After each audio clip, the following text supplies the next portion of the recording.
Assalamualaikum warahmatullahi wabarakatuh.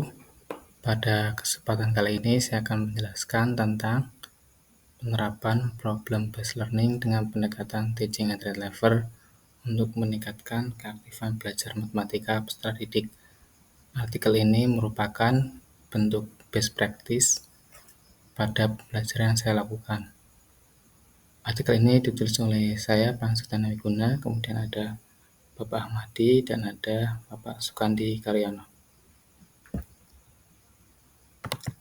Dalam artikel ini terdapat 4 poin pembahasan. Yang pertama ada pendahuluan, kedua ada metode, ketiga ada hasil dan pembahasan, dan yang keempat adalah kesimpulan. Pendahuluan, jadi pendahuluan ini akan menjelaskan tentang latar belakang artikel ini ditulis, kemudian bagaimana solusi yang ditawarkan melalui desain pembelajaran.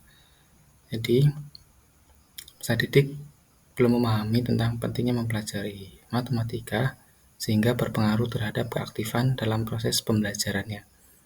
Nah, sedangkan matematika ini merupakan pembelajaran yang digunakan untuk melatih peserta didik dalam kemampuan pemecahan masalah, baik pemecahan masalah matematika maupun pemecahan masalah kontekstual dalam kehidupan. Nah, fungsi pembelajaran matematika ini banyak belum dipahami oleh peserta didik.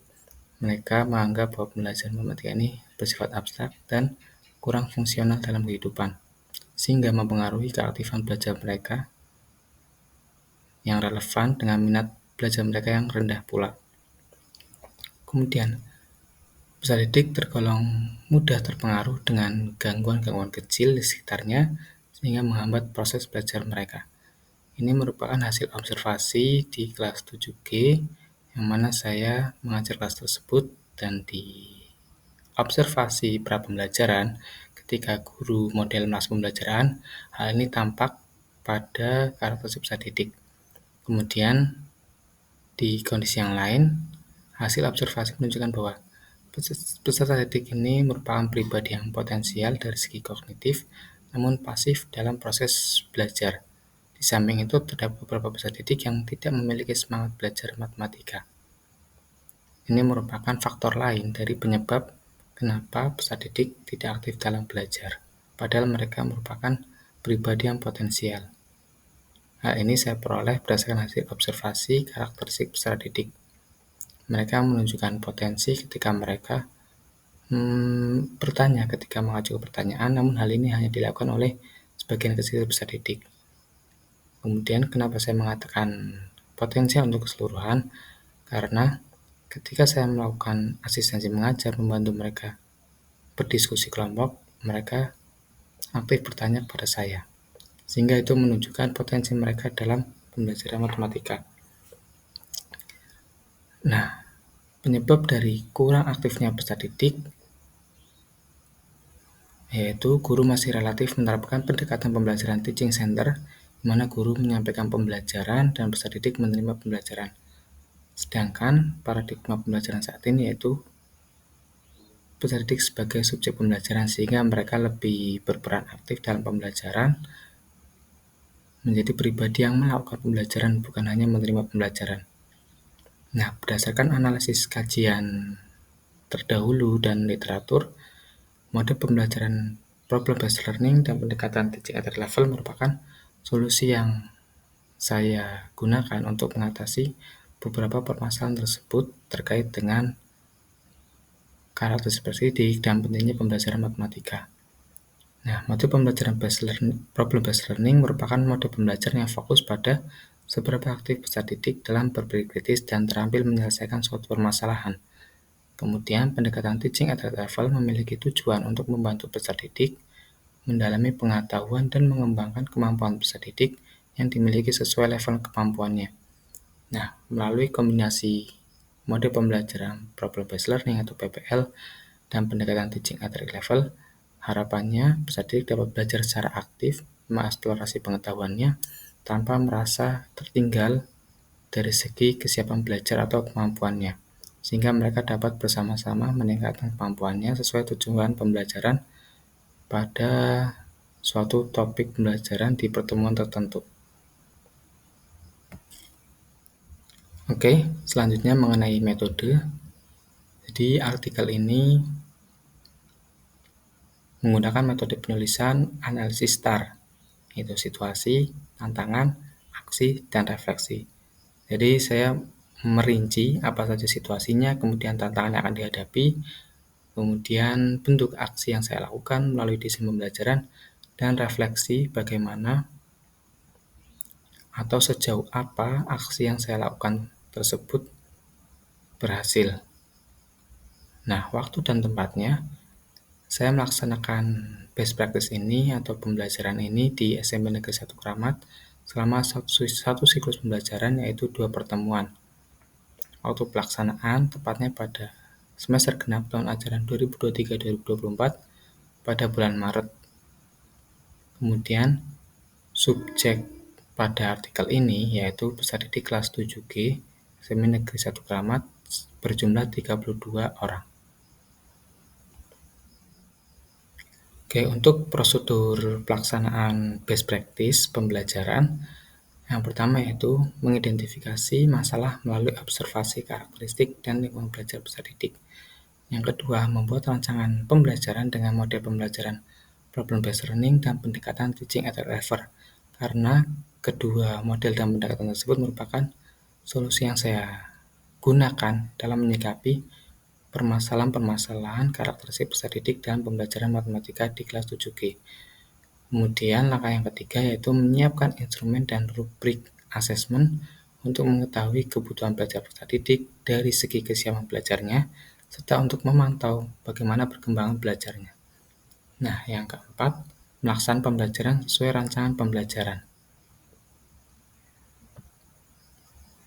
Oke, data yang digunakan dalam artikel ini berupa data hasil observasi awal tentang karakteristik peserta didik dan lingkungan belajar peserta didik dari hasil asesmen formatif, baik asesmen awal, proses, dan akhir pembelajaran, serta data hasil refleksi pembelajaran, khususnya pada topik pembelajaran keliling dan luas Q4.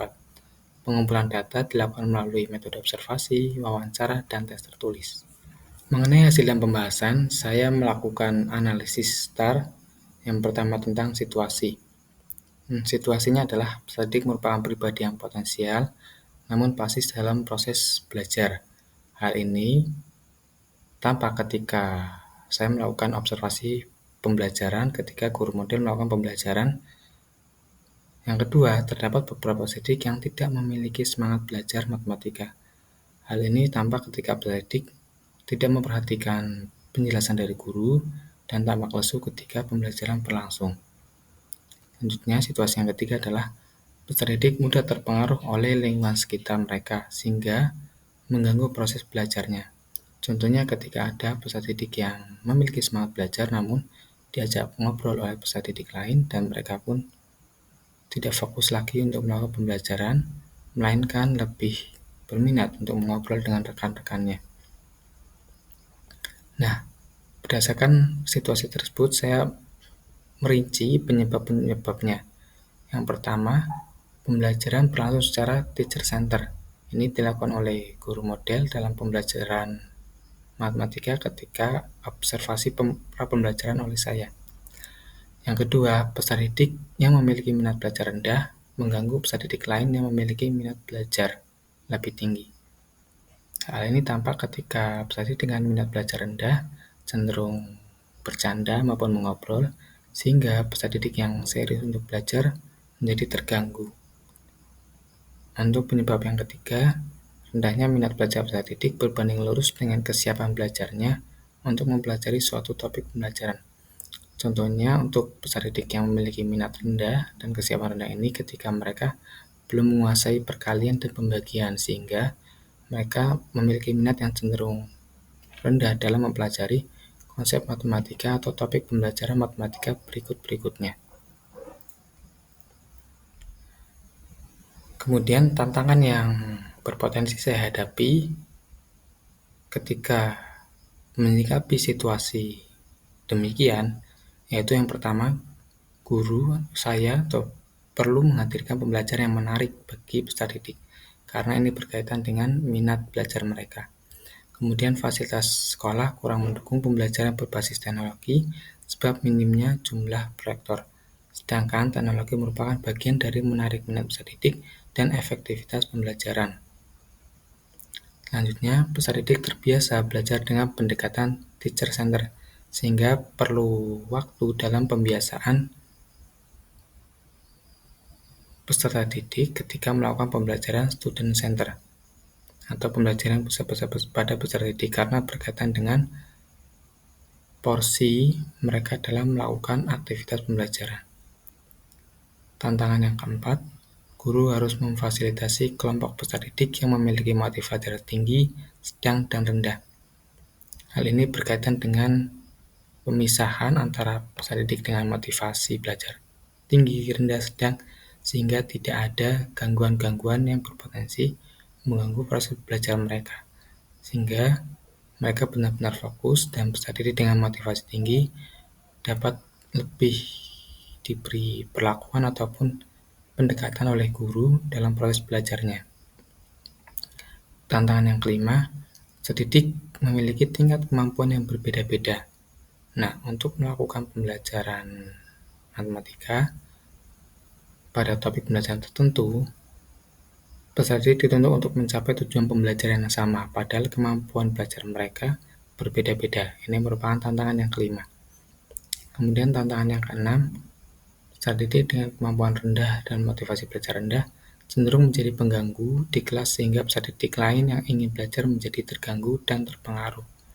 Jadi proses pembelajaran yang akan saya lakukan berpotensi menempuh tantangan tersebut karena berkaitan dengan kenyamanan dalam pembelajaran dan kondusif tidaknya proses pembelajaran. Selanjutnya mengenai aksi yang saya lakukan, saya melakukan pembelajaran dengan desain pembelajaran problem-based learning dan pendekatan teaching at level. Problem-based learning ini saya lakukan dengan sintaks-sintaksnya seperti orientasi pada masalah, mengorganisasi peserta didik untuk belajar, memfasilitasi peserta didik baik individu maupun kelompok untuk belajar, dan menyajikan dan mengembangkan hasil diskusi pemecahan masalah. Kemudian pendekatan teaching at level dengan melakukan asesmen awal berupa tes diagnostik untuk mengelompokkan peserta didik dengan kemampuan rendah, sedang, dan tinggi.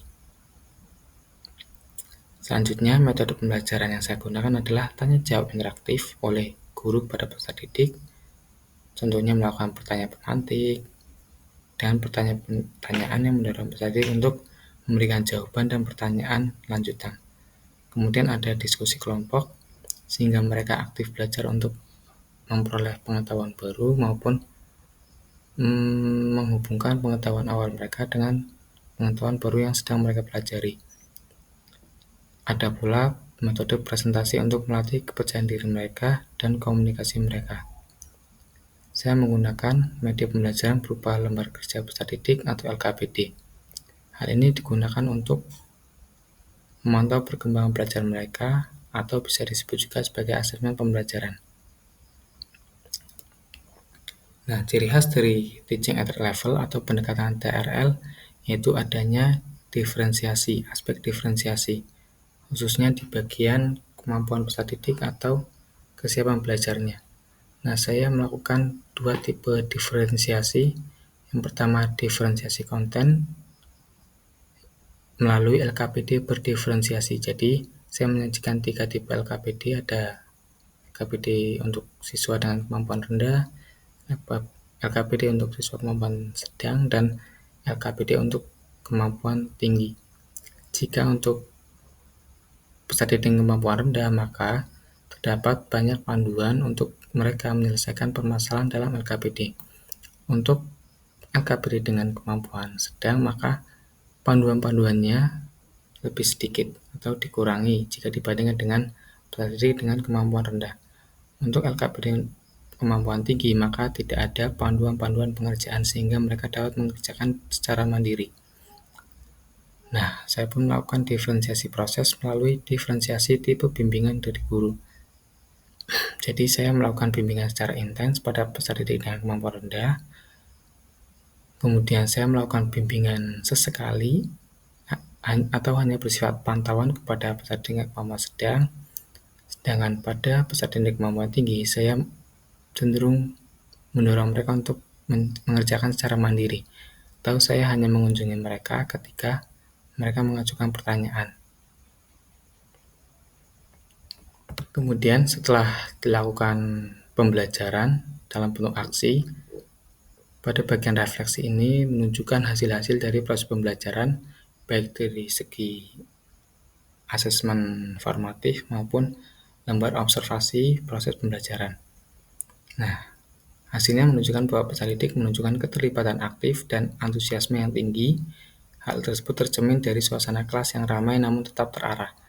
Kemudian semakin kecil peserta didik dengan kesiapan belajar yang lebih rendah cenderung pasif dan tidak bertanya meskipun mereka mengalami kesulitan. Hal ini perlu disikapi oleh guru dengan cara lebih intens dalam membimbing proses mereka berdiskusi sehingga mereka terdorong untuk mengajukan pertanyaan maupun guru memahami apa kesulitan-kesulitan mereka.